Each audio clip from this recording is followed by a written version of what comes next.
Hello everyone, আসসালামু আলাইকুম। Welcome back to Irin Parvin recipe. আজকে আপনাদের জন্য খুবই মজার একটা রেসিপি নিয়ে চলে আসলাম। আর এটা বানানো খুবই সহজ আর খেতে দুর্দান্ত স্বাদের। কাঁচা কলার এই রেসিপিটা পোলাওয়ের সাথে, সাদা ভাতের সাথে এবং বিকালের নাস্তা হিসেবেও কিন্তু দুর্দান্ত লাগে। আর কাঁচা কলার গুণাগুণ তো বলে শেষ করা যাবে না। তো বন্ধুরা, কাঁচা কলার তো তরকারি অনেক খেয়েছেন, এভাবে একবার কাঁচা কলার এই নাস্তা বা এই রেসিপিটা একবার বানিয়ে খেয়ে দেখুন। একবার বানিয়ে খেলে বারবার খেতে ইচ্ছে করবে, এতটাই লোভনীয় আর এতটাই মজার। আশা করছি রেসিপিটা ভালো লাগবে। ভালো লাগলে লাইক, কমেন্ট, শেয়ার করে চ্যানেলটিকে সাপোর্ট করবেন, পাশেই থাকবেন। এই রকমই নতুন নতুন রেসিপি দেখতে চাইলে আমার পেজটির সাথেই থাকতে হবে, সাবস্ক্রাইব, ফলো দিয়ে। তাহলে চলুন রেসিপিটা বানিয়ে ফেলি। এখানে আমি 2টা কাঁচা কলা নিয়েছি। কাঁচা কলাগুলো নিয়ে তারপর এখানে হলো যে বোটা সাইডটা আমি একটু কেটে ফেলবো আর নিচের সাইডটা একটু কেটে ফেলবো। এগুলো সহ দিলেও কিন্তু হবে, কিন্তু আমি প্রেশার কুকারে দিব, তো এটা সহ দিলে প্রেশার কুকারে জায়গা হবে না, আটবে না। তো এগুলো কেটে আমি সাইড থেকে ফেলে দিলাম। কলাটা আমি আগেই ধুয়ে নিয়েছিলাম, এখন প্রেশার কুকারে দিয়ে দিলাম আর পরিমাণ মতো পানি দিয়ে দিয়েছি। সামান্য একটু লবণ দিয়ে দিলাম, সামান্য একটু হলুদের গুঁড়ো দিয়ে দিলাম, সামান্য একটু সরিষার তেল দিয়ে দিলাম। সরিষার তেল দিলে কাঁচা কলাটা কালো হয়ে যাবে না। তারপর এটা নেড়েচেড়ে মিশিয়ে দিয়ে প্রেশার কুকারের ঢাকনাটা লাগিয়ে এটাকে আমি চুলার আঁচ হাই হিটে দিয়ে কয়েকটা সিটি দিয়ে নিব, অর্থাৎ কলাটা সিদ্ধ করে নিব।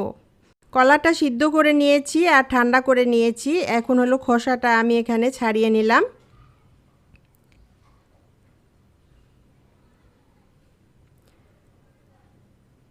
এখন এটার মধ্যে আমি দিয়ে দিলাম 1 বাটি মসুর ডাল বাটা। মসুর ডালটা আমি আগে ভিজিয়ে রেখেছিলাম, তারপর এটা বেটে নিয়েছি শিলপাটায়। আর মসুর ডালটা অবশ্যই এরকম হবে, এটার মধ্যে কোনো পানি থাকা যাবে না, এরকম একটা শক্ত ডাল বাটা হতে হবে। তারপর এখানে আমি বেশি করে পেঁয়াজ কুচি দিয়ে দিলাম আর কিছুটা কাঁচামরিচ কুচি দিয়ে দিলাম। ঝালটা আপনারা আপনাদের পরিমাণ মতো বুঝে দিবেন।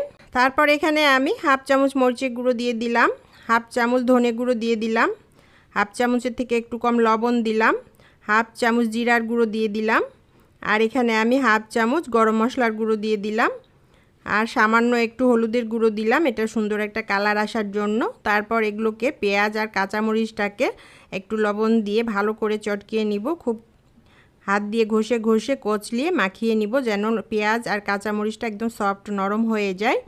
তারপর কাঁচা কলাটাকে ভালো করে ম্যাশ করে নিব, নিয়ে এগুলোকে সব একসাথে খুব সুন্দরভাবে মাখিয়ে নিব। বন্ধুরা, এটা মাখাতে মাখাতে আপনাদের সাথে কিছু কথা বলে নেই। আমার পেজে নতুন হলে ইউটিউব থেকে দেখলে একটা সাবস্ক্রাইব করে দিবেন, ফেসবুক থেকে দেখলে একটা ফলো দিয়ে দিবেন। যেসব বন্ধুরা আগে থেকে সাবস্ক্রাইব, ফলো দিয়ে রেখেছেন তাদেরকে অসংখ্য ধন্যবাদ এভাবে সাপোর্ট করার জন্য। আর আগামী তো এভাবে আমাকে সাপোর্ট করবেন, আমার পাশেই থাকবেন। আপনাদের সাপোর্টেই আজকে আমি কিন্তু এই চ্যানেলটির অনার হয়েছি বা আজকে এই চ্যানেলটির জন্য মনিটাইজেশন পেয়েছি। কিন্তু মনিটাইজেশন পাওয়ার পরও কোনো লাভ নেই যদি আমার রেসিপিগুলো বা আমার ভিডিওগুলোতে ভিউ না থাকে, আপনাদের সাপোর্ট না থাকে, আপনাদের লাইক, কমেন্ট কিছুই না থাকে। তো বন্ধুরা, আশা করছি এইভাবে আমাকে সাপোর্ট করবেন, পাশেই থাকবেন। ভালো লাগলে ফ্রেন্ডস, ফ্যামিলির সাথে শেয়ার করতে পারেন, কমেন্টস করে জানাতে পারেন রেসিপিটা আপনার কাছে কেমন লেগেছে। শেষে প্লিজ একটা লাইক দিয়ে যাবেন। তো বন্ধুরা, এভাবে কথা বলতে বলতে কিন্তু আমি এই পেস্টটাকে খুব ভালোভাবে মাখিয়ে নিয়েছি। এটা একটু টেস্ট করে দেখলাম, লবণ কম হয়েছে, তো এখানে আমি আর একটু লবণ দিয়ে দিলাম। তারপর এটাকে এভাবে এরকম বড়ার শেপ দিয়ে তারপরে ভেজে নিতে হবে। চুলায় আমি আগে থেকে তেল বসিয়ে রেখেছিলাম আর এটা তেলটা ভালো মতো গরম হয়ে গেছে। এখন আমি এই যে কাঁচা কলার যে হলো বড়াগুলো বানালাম, একটা একটা করে বড়া বানিয়ে আমি হলো তেলের মধ্যে দিয়ে দিব। আর হলো এটা ডুবো তেলে ভাজবো না, এরকমই একটু মাখা মাখা তেলেই ভাজবো।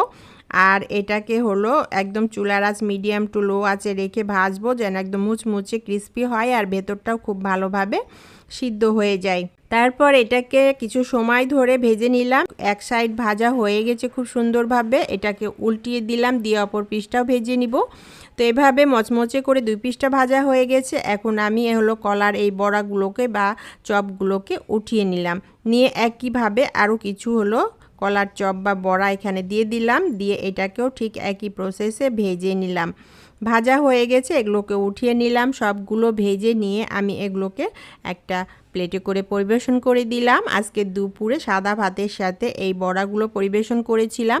আবার বিকালেও আমার বাচ্চারা নাস্তা হিসেবে সসের সাথে খেয়েছে। দুটোই কিন্তু দুর্দান্ত লাগে। কলা দিয়ে তরকারি খেতে ভালো না লাগলে এভাবে কলার বড়া বানিয়ে বেশি করে রেখে দেন, দুপুরে ভাতের সাথেও খান, আবার বিকেলে কিন্তু স্ন্যাক্স হিসেবে হলো সসের সাথেও খেতে পারেন, বাচ্চাদের টিফিনেও দিতে পারেন। এটা অনেক দুর্দান্ত হয়, অনেক লোভনীয় হয় খেতে। তো বন্ধুরা, আশা করছি একবার হলো ট্রাই করে দেখবেন, ভালো লাগবে। ভালো লাগলে পাশেই থাকবেন। আবার দেখা হবে এইরকমই নতুন কোনো রেসিপির সাথে। আল্লাহ হাফেজ।